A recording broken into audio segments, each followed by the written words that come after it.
Hi, my name is David Kessler. I'm a personal trainer here at Silverlake, and today we're going to talk about thoracic mobility, what it is and what it can do for your workout. So running from the bottom of the neck to about the middle of the back or the end of the rib cage is your thoracic spine. And thoracic mobility is the ability to flex and or extend the spine. There's a little bit of rotation involved with that as well. But today we're going to be talking mostly about extension of the thoracic spine, because we see a lot of people with the curved spine sitting forward. We do a lot of sitting, a lot on the computer, a lot of working, watching TV, and all of that causes curvature of the spine forward into flexion. That causes lots of different muscles to shut down. It causes the glutes to shut down. It causes shoulders to have pain. So if you're having upper back issues, shoulder issues, you can't reach above your head, your overhead press is suffering, your squat is suffering, you may have issues at the thoracic spine. We want to restore thoracic mobility and specifically thoracic extension. We're going to use two tools for that today. The first being the foam roll, and the second being a peanut, which is actually just two tennis balls taped together with some hockey tape. So we're going to lie perpendicular on the foam roll, and you're going to hit it about mid-back or the middle of like your rib cage. So you still want that support of the rib cage. You don't want to go too low because you can hit the bottom portions of your kidneys, and that doesn't feel great. So we'll start lying on the foam roll. We'll put our hands behind our head, lift our hips up off of the floor, and then we're going to roll just the middle of the spine all the way up into the shoulder blades. And as you get more comfortable with that range of motion or with that movement, we're going to go ahead and start to try to drop the head towards the floor and drop the hips on the floor. And what that's going to do is start to give you more extension in the spine. If you get really good at that and you want to add a little bit more, you can start to pull on the head just slightly. You can kind of pinch it between the palms of your hands and pull out lightly.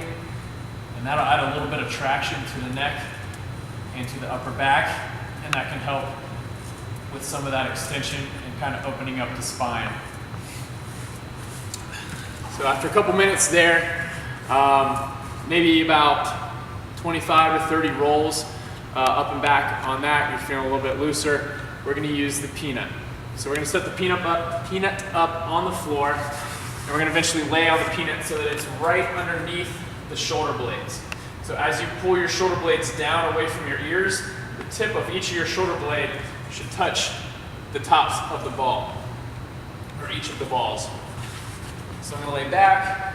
I'm going to station my spine so that it runs right in between each of the tennis balls and splits that peanut in half. So from here, I'm going to rest my head on the floor. I want to brace my core and pull the front of my hips, or the top in this instance, the side that's up towards the ceiling. Pull the front of my hips towards my rib cage.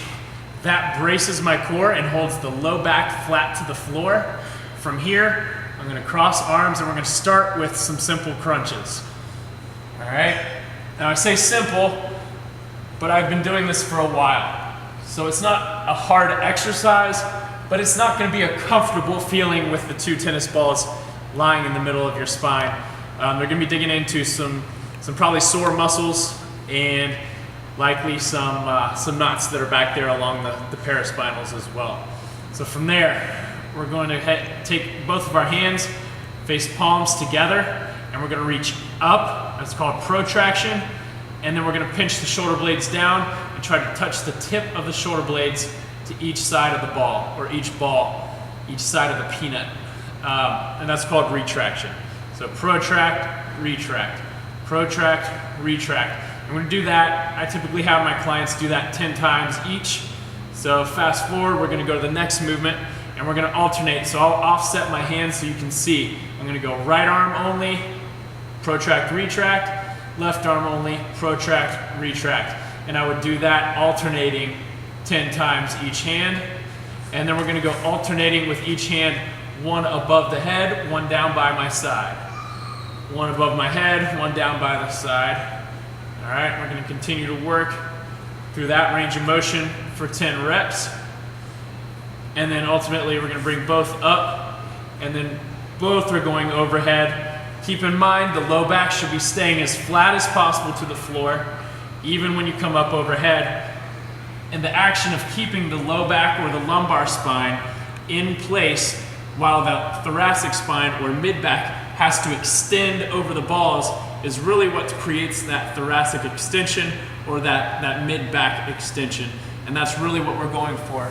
And again, just to touch again on the benefits of increased thoracic extension, we get a better squat, we get better hip mobility, we get better shoulder mobility, we can decrease pain between the shoulder blades or in the upper or lower neck.